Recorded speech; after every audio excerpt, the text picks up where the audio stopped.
It was routine for presidential candidates to announce the start of their campaigns from the stage of Carnegie Hall.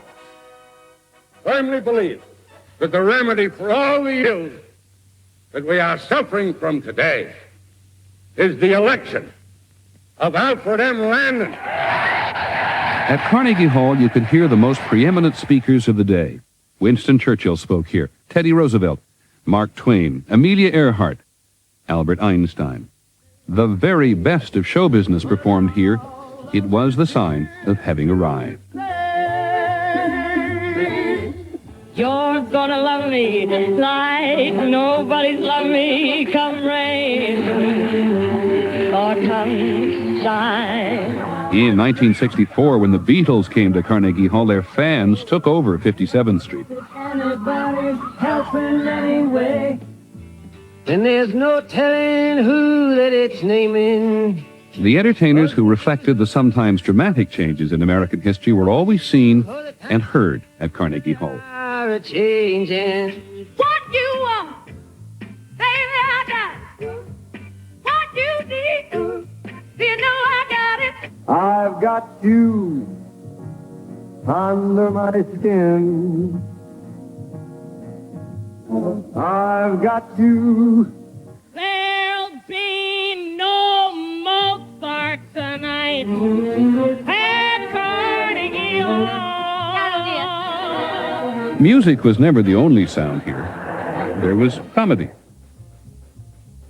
There's Malachevsky, Rubinstein, Arensky, and Tchaikovsky, Sapelnikov, Dmitriev, Cherepnin, Kryzhanovsky, Godovsky, Autobuchev, Moni, Yusko, Akimenko, Soloviev, Prokofiev, Teyemkin, Gorochenko. There's Linkler, Winkler, Bortnyansky, Rebekov, Felinsky. There's Metr Balakirov, Zolotorov, and Kvoschinsky, and Sokolov, and Kopolov, Tukelski, and Kranovsky, and Shostakovich, Bora, Dinglier, and Novakovsky. There's Lyudov, and Karganov, Markeyevich, Panchenko, and Dargomisky, Cherbachev, Skrabin, Vasilyenko, Stravinsky, Rimsky, Kosakov, Mussorgsky, and Grachaninov, and Glazunov, and Sezak, Vikalinikov, Rachmanov. And whoever said violinists always had to be serious.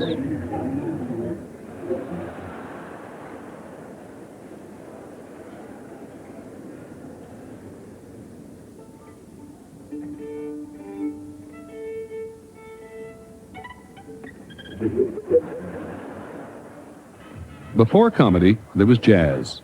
I wrote this, ladies and gentlemen, in 1899.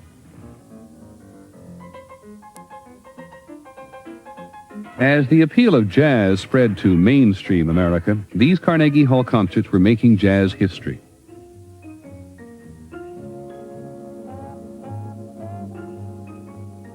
Treat me right, baby, and I'll stay home every day.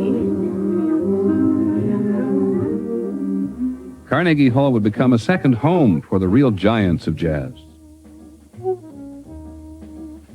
When I was growing up, one of my favorite albums was Duke Ellington concert in 1942 in Carnegie Hall.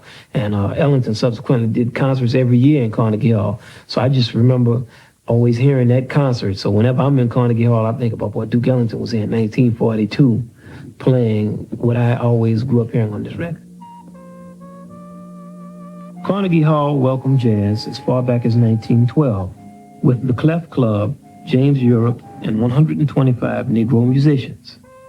It was followed by such concerts as George Gershwin, W.C. Handy, and Fats Waller, and the landmark Benny Goodman concert in 1938 with Teddy Wilson, Gene Krupa, and Lionel Hampton. Well, in 1938, Benny Goodman asked me to play in Carnegie Hall with him.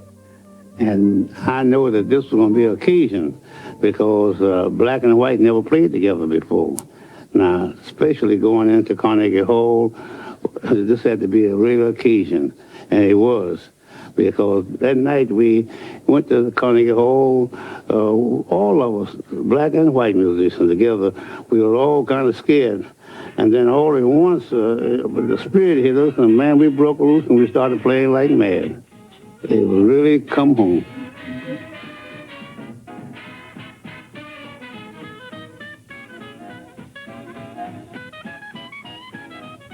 I said, well, we got it made now. Carnegie Hall, bless you.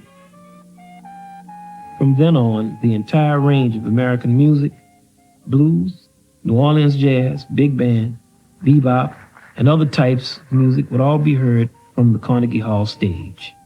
America's preeminent composer, Duke Ellington, the world's greatest trumpeter and singer, Louis Armstrong, the most soulful Billie Holiday, the mercurial Dizzy Gillespie, genius of the 1940s and 50s, Charlie Parker, the timeless Ella Fitzgerald,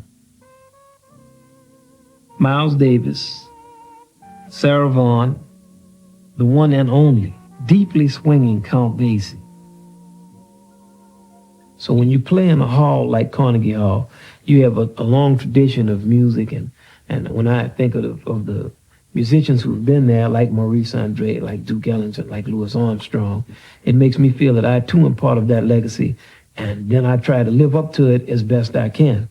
Whether it was Irving Berlin singing Oh How I Hate to Get Up in the Morning, or Martha Graham dancing Celebration, or Will Rogers making us laugh, when you perform at Carnegie Hall, you become part of her tradition.